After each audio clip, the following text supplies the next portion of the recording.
Amigo, on en a eu de beaux outsiders dans ce mondial. Pour jouer les troubles fêtes, on a cru en l'Arabie Saoudite après sa victoire contre l'Argentine, au Japon, qui s'est offert le scalp de l'Allemagne et de l'Espagne, au Sénégal après sa belle phase de poule également. Mais au final, la seule équipe qui a tenu sur la durée, la seule équipe qui nous a fait croire qu'elle pouvait battre n'importe qui, malgré son statut initial, c'est bien le Maroc. De grandes nations comme la Belgique, l'Espagne et le Portugal étaient pourtant sur leur chemin, mais les Lions de l'Atlas ont quand même atteint une demi-finale historique pour leur pays et même pour tout le continent africain. Le Maroc est désormais dans la légende de la Coupe du Monde et franchement, c'est tout sauf un hasard.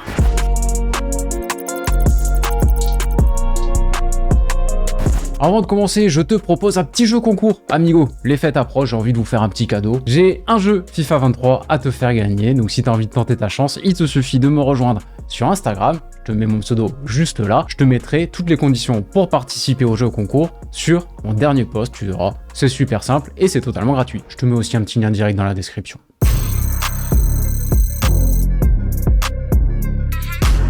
Bon, dans l'intro, je te dis que c'est pas un hasard, mais si je suis tout à fait honnête, amigo, en début de compétition, j'avais plutôt les yeux rivés sur le Sénégal. S'il y avait un pays qui me semblait peut-être plus armé pour aller chercher cette première demi-finale historique pour le continent africain, je pensais que c'était le Sénégal. Il y a quand même un très bel effectif sur le papier et c'est quand même le tenant du titre de la Coupe d'Afrique des Nations quand même. Le Maroc, quart de finaliste de la dernière CAN, avec un jeune coach qu'on ne connaît que comme joueur en Europe, emmené par un Ziyech qui squatte le banc à Chelsea, un Nessiri en panne depuis 1 an et demi avec Séville, un Bouffal qui n'a jamais franchi le cap des grands clubs malgré son talent, un Hakimi sur courant alternatif au PSG. Bon, c'est pas le coup de foudre on va dire. Puis arrive cette phase de poule. Croatie, Belgique, Canada. Là, je me dis quand même, ok, ça peut passer. Je pense que le Maroc a l'expérience et le talent suffisant pour se payer au moins un joli 8e de finale. D'autant plus que je le disais en début de compétition, je n'attendais pas grand chose de cette Belgique particulièrement vieillissante. Idem pour la Croatie d'ailleurs. Premier match 0-0 contre la Croatie avec un 4-3-3 classique. Je découvre un Maroc bien organisé, accrocheur, mais aussi une équipe qui souffre pour arracher un point et souvent sauvée par un immense Yacine Bounou dans les buts. C'est sympa pour un premier match, mais pas de quoi s'emballer non plus. Puis arrive le match contre la Belgique. Et là déjà, on sent quelque chose de plus concret. Le style est toujours le même, mais là, on voit quand même un peu plus d'ambition dans le jeu. On sent que cette équipe du Maroc ne craint absolument pas cette équipe de Belgique. Elle joue avec ses armes, elle défend, elle subit par moments, mais elle reste toujours dangereuse. On sent qu'à tout moment, ça peut se transformer. Cette équipe peut sanctionner cette Belgique un peu en panne d'idées. Et même s'il y a de la réussite sur le coup franc du 1-0, le 2-0 d'Abouklal en fin de match, là par contre, il ne doit rien à personne. Puis vient la confirmation contre le Canada. La confirmation que cette équipe du Maroc serait le bourreau de toute équipe n'ayant pas un plan de jeu parfaitement rodé. On le voit très bien sur les buts inscrits par le Maroc, le Canada avait des idées offensives, mais n'avait pas encore l'expérience nécessaire pour performer avec ce niveau-là. Toutes les erreurs, toute la naïveté de cette équipe du Canada ont été sanctionnées par ce Maroc implacable. Pareil, en 8e de finale, l'Espagne et son jeu de possession stérile s'y sont naturellement cassés les dents, et le Portugal avec son jeu de possession également mis en place beaucoup trop récemment pour Fernando Santos, n'avait pas les schémas pour réellement mettre à mal la muraille marocaine. La qualité individuelle et la possession de balle ne suffisent pas pour performer, et ça, les hommes de Walid Regragui l'ont bien fait comprendre à ces grandes nations. D'ailleurs, aucun sélectionneur de ces 3 grandes nations n'y a survécu. Martinez, Luis Enrique, Fernando Santos ont tous dégagé juste après la compétition. C'est en ce sens-là que je parle d'adversaires presque parfaits. Non pas que le Maroc a eu un parcours facile, absolument pas, au contraire, il était même très très difficile sur le papier, mais les équipes qui se sont présentées à cette équipe du Maroc avaient les lacunes parfaites pour que le Maroc puisse les exploiter. Ce qui n'était pas le cas malheureusement pour le Maroc de l'équipe de France, qui certes a aussi des lacunes dans son jeu, mais qui a un style qui restera toujours très efficace, très réaliste, et surtout l'équipe de France a beaucoup plus d'expérience que cette équipe du Maroc. Au final, la France était peut-être la seule équipe qui pouvait réellement lui paraître trop grande. Il y a un contexte particulièrement chargé en émotions, bien sûr, ça c'est historique, mais aussi parce que pour gagner, le Maroc aurait dû être plus royaliste que le roi. Mais bon, ce match, on y reviendra en détail un petit peu plus tard.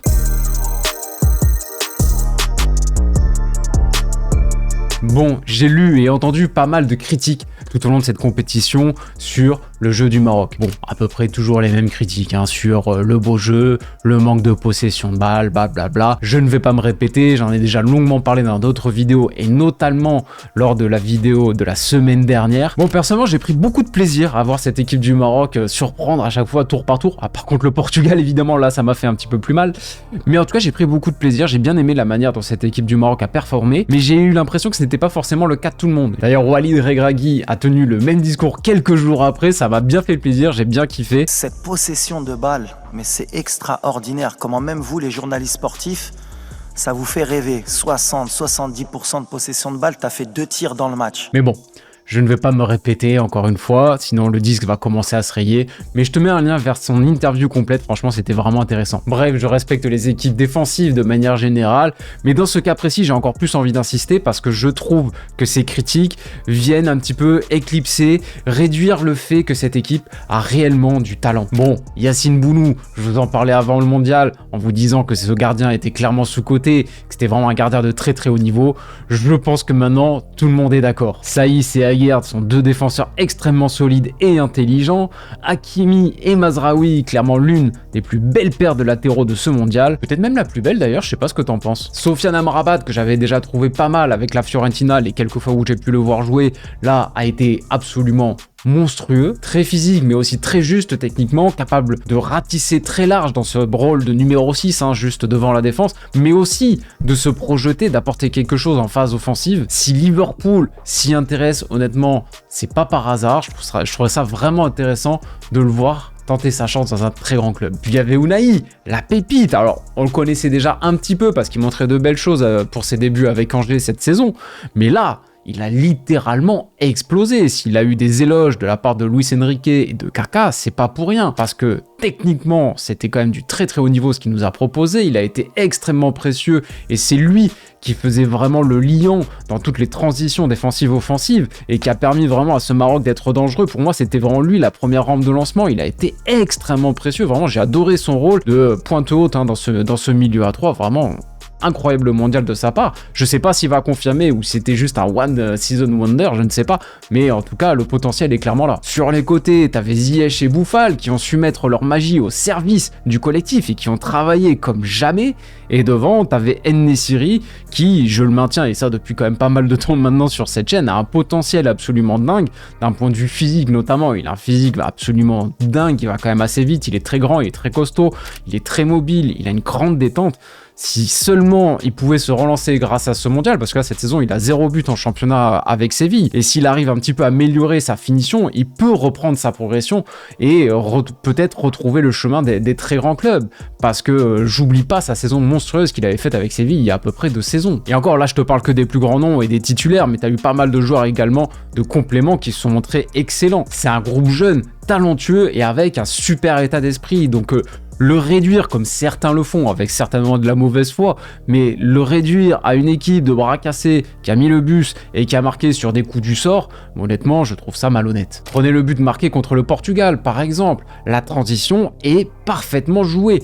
Techniquement, physiquement, le Portugal a été complètement dépassé sur ce coup-là. Et si dans ce match, le Maroc a pu tenir sans 3 de ses tauliers derrière, c'est parce que le collectif est tellement fort que même un remplaçant peut rentrer dans cette équipe et c'est exactement ce qu'il aura à faire. D'ailleurs, le latéral gauche, la Atiala qui avait remplacé Mazraoui, a été excellent sur ce match-là. Et ça, c'est pas juste le fruit du hasard, c'est le fruit de l'excellent travail de Walid Regragui. Après, si on parle d'esthétique, que ça ne vous plaise ou pas, libre à vous. Je ne suis pas là pour vous dire quoi aimer ou pas. Moi, je ne suis là que pour juger la compétence. Amigo, on est à la moitié de cette vidéo, donc si t'es encore là, a priori, c'est que elle te plaît. Donc n'hésite pas à la récompenser avec un petit pouce bleu et abonne-toi pour ne pas manquer mes prochaines vidéos. Ce sont vraiment les meilleurs moyens de me soutenir et ça ne te coûte rien.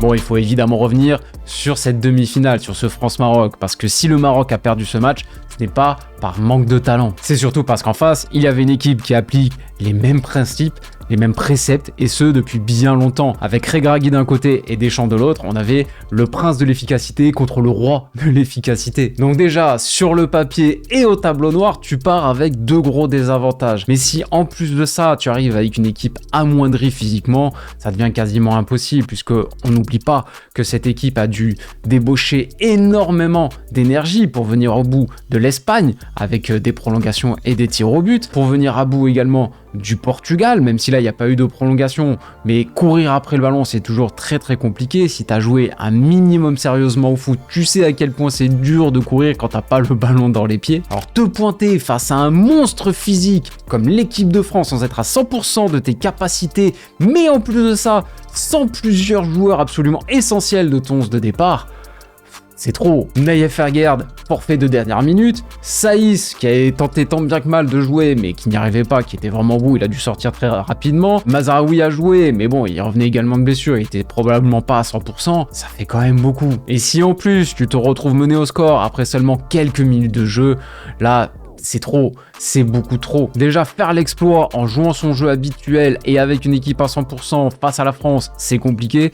Mais là, dans ces conditions, et en plus, tu dois assumer le jeu. Au moment du but d'Hernandez, j'étais presque dégoûté parce que je me suis dit, ça tue complètement le match. Ça me semblait quasiment impossible de voir le Maroc revenir, puisque ça forçait le Maroc à jouer dans un style de jeu qui n'est pas le sien, un style de jeu qu'elle n'a jamais eu besoin d'utiliser dans ce mondial, c'est-à-dire la possession, et ça mettait en plus l'équipe de France dans des conditions idéales, parce que l'équipe de France, c'est une équipe qui sait attendre, qui sait souffrir, qui sait défendre en bloc et porter les stockades à la moindre erreur. Mais ceci dit, j'ai quand même été assez agréablement surpris parce que dans ce jeu de possession, avec le ballon, le Maroc a su proposer quelque chose de cohérent. Ça n'a pas suffi pour revenir dans ce match-là, mais le Maroc a su jouer, a su se montrer dangereux, et honnêtement, sans un grand Hugo Lloris dans les cages, je pense que le Maroc aurait pu revenir en fin de première période. On peut même discuter également de ce contact de Bouffal avec Théo Hernandez dans la surface de réparation. Je trouve ça bizarre, le carton jaune, et honnêtement, un penalty aurait pu être sifflé. Moi, ça ne m'aurait pas choqué, franchement. Et si Antoine Griezmann s'est retrouvé autant au four et au moulin à courir de partout et même à jouer comme défenseur central, c'est pas pour rien. C'est que l'équipe de France a réellement subi les assauts du Maroc et ne s'est pas contentée de lui laisser le ballon et de gérer tranquillement. L'équipe de France a eu très chaud aux fesses. Mais bon, malgré tout ça, ça n'a pas suffi. La marche était quand même encore trop haute, trop de blessés, trop de fatigue, trop de charge émotionnelle certainement, et peut-être pas encore assez d'expérience pour aller chercher encore un troisième aussi grand résultat d'affilée. Bon, je ne parlerai pas de la petite finale par contre, puisque je tourne avant ça, tout simplement, mais de toute façon, c'est pas un match que je valorise énormément, c'est un peu la consolante. D'ailleurs, même Regragui n'a pas l'air d'être très emballé à l'idée de devoir jouer ce match-là.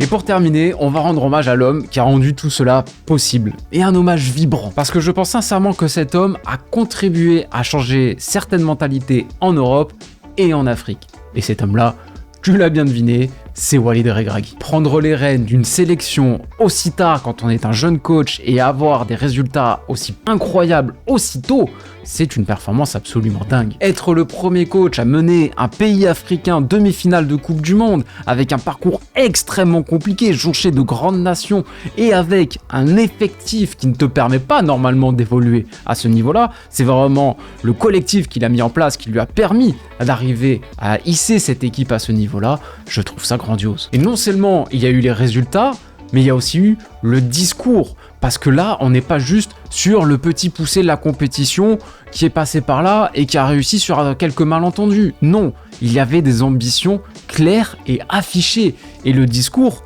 était limpide, il n'y avait pas de fanfaronnade, t'étais obligé de le prendre au sérieux. Quand des journalistes lui disaient que c'était bien de jouer une demi-finale, que c'était déjà très bien d'arriver là et que lui il te dit non, que ça suffit pas. On a envie de gagner.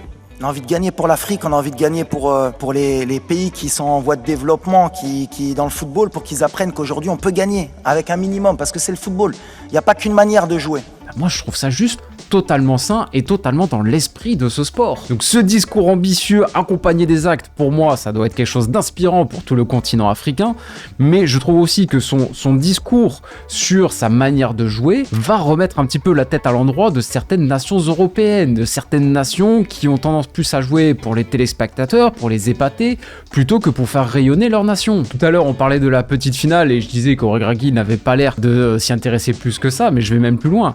Regragui, il pense déjà à l'avenir, il pense déjà à la prochaine CAN, il pense déjà à la prochaine Coupe du Monde. Il te dit que ce n'est pas normal d'attendre à chaque fois aussi longtemps pour voir le Maroc dans cette Coupe du Monde.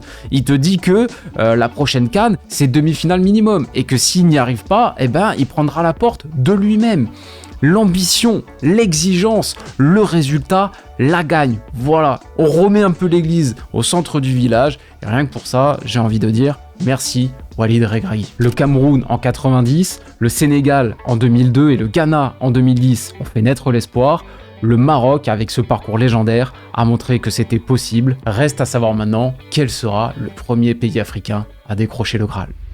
Voilà amigo, ce sera tout pour aujourd'hui. J'espère que cette vidéo t'a plu. Encore une fois, n'oublie pas le petit pouce bleu, le petit abonnement pour ne pas manquer mes prochaines vidéos. N'oublie pas le jeu concours Instagram également, si tu veux tenter de remporter FIFA 23, ça se passe sur mon compte Instagram. Tu as tous mes autres réseaux sociaux disponibles dans ma description, donc n'hésite pas.